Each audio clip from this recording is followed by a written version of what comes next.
কৃষি সম্প্রসারণ অধিদপ্তরের হিসাবে চলতি মৌসুমে নরসিংদীর ৬ উপজেলায় বোরো আবাদ হয়েছে ৫৬,৫৪২ হেক্টর জমিতে। এই পরিমাণ জমিতে ব্রি ধান ২৮, ২৯, ৮৮, ৮৯ এবং বঙ্গবন্ধু ১০০ সহ ৬টি জাতের ধানের আবাদ হয়েছে।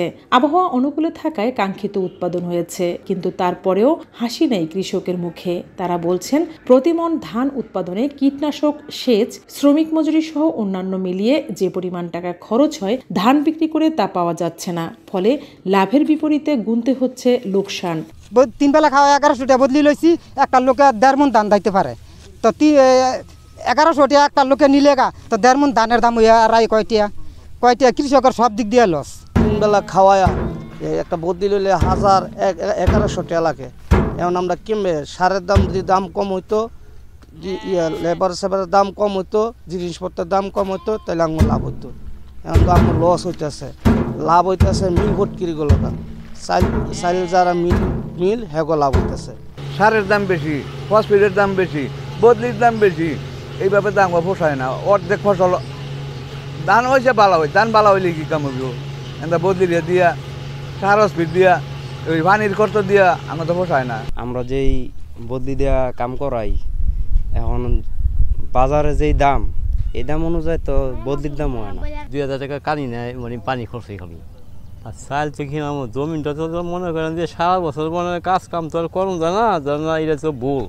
মানে তো যাই আছে নিজে থাকো না যে বছর ভাত খাওয়া যায় আর কি। 1000 টাকা 900 টাকা রোজ কামলা লইলে মনে করেন আঙ্গ পড়তা পড়ে না। আর তাছাড়া এমনি পানি চাষও তো কম না, 1800 টাকা কানি পানি, 1800 টাকা কানি। আর হইলো এমনি সার, ফসফেট, ওষুধ, নিরি এটি তো লাগে, যার কারণে আপনার পড়তাই কম, ধানের দরটা কম পাওয়াতে মনে হয় আঙ্গ পোষায় না। আঙ্গর দাবি সরকার নিম্নত আপনার কৃষকের ধান 1500 টাকা যদি করে, তো সরকার পাবলিক কিছু বাঁচবো, গৃহস্থ আনন্দ পাইব, কর্তারব গৃহস্থী। কৃষি সম্প্রসারণ অধিদপ্তর জানিয়েছে, আবহাওয়া উপযোগী থাকলেও আগামী 10 থেকে 15 দিনের মধ্যেই বোরো ধান ঘরে তোলার কাজ শেষ হবে। 28 এবং 29 জাতের ফলন কাঙ্ক্ষিত না হওয়ায় আরও উন্নত ব্রি 89 এবং বঙ্গবন্ধু 100 জাতের ধান চাষাবাদে আগ্রহী করতে কাজ চলছে।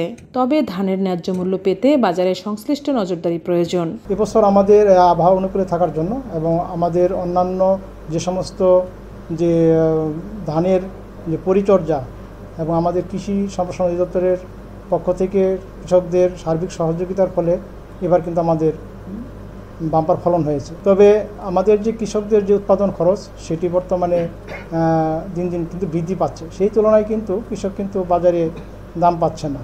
আমাদের যে ধানের দর, সেটি যদি আরও বৃদ্ধি পেত, তাহলে কৃষকরা কিন্তু লাভবান হতো। তথ্য অনুযায়ী চলতি মৌসুমে নরসিংদীতে লক্ষ্যমাত্রার চেয়ে 220 হেক্টর জমিতে অতিরিক্ত চাষাবাদ হয়েছে। এতে ধানের উৎপাদন বেড়ে দাঁড়িয়েছে 3,70,000 মেট্রিক টনে।